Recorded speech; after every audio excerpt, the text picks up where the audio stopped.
Ladies and gentlemen, the American Jerry and Bulldog Nation, when we launch our studio podcast and Bulldog Media on November the 2nd, Monday, the day before the election, one of the focuses is going to be on law, because I can talk about law like no one else can in a simple form and fashion.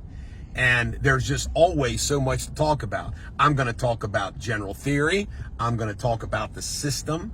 And I'm also going to talk about specific cases. Today, I want to explain to you what is called the Communication Decency Act.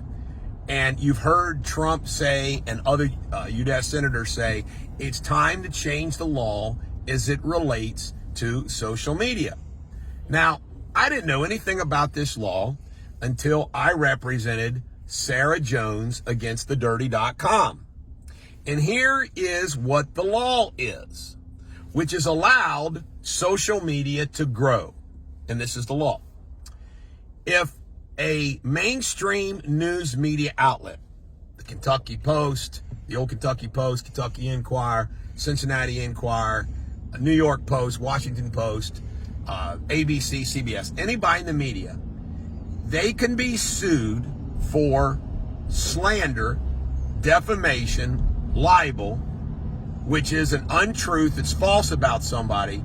If it's a private citizen, the standard is only negligence.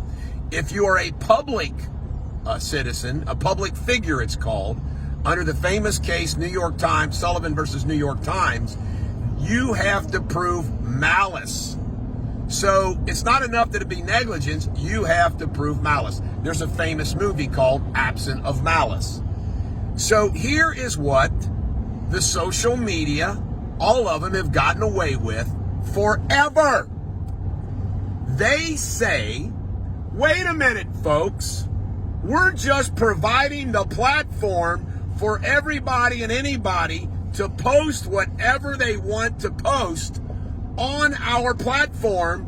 So if I slander Chuck and Chuck slanders me and he calls me a pedophile and I call him a pedophile, neither which is true, we can't sue Facebook, Twitter, YouTube, because they're just providing the platform. Well, here's what happened in Sarah Jones's case. We find out that the Dirty.com actually controls, just like all the big social media sites like Facebook, they control what goes on. They admitted it. We control what goes on. We can edit it. We can block it. They're like one big editing machine, just like Facebook's algorithm, so forth and so on. Judge Bertelsmann ruled pre-trial and during the trial that because Dirty.com was doing that, we could go forward with our case. And what happened? We won. What did the conservative appointees of the Sixth Circuit do? Reversed him. They said, sorry, Communication Decency Act, some of that originalism, some of that textualism for you, said, nope, too bad, you lose, law's clear. So just think about that. Every single day, Facebook, Twitter, YouTube, all of them get to say, oh, we ain't got nothing to do with it, you just posted. And we now know they censor. They censor.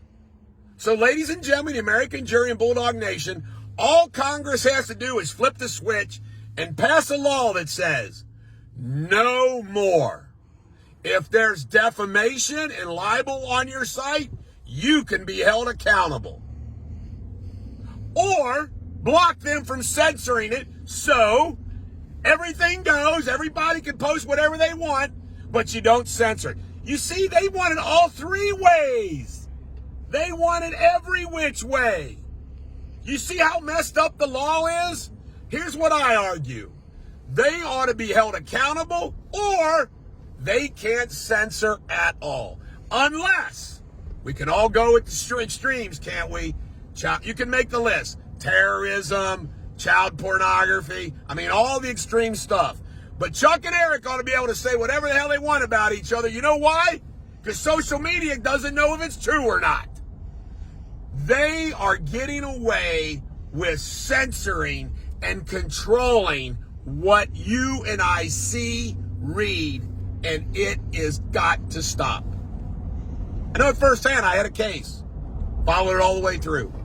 This is the Bulldog. Every dog has their day. I hope you have a great day.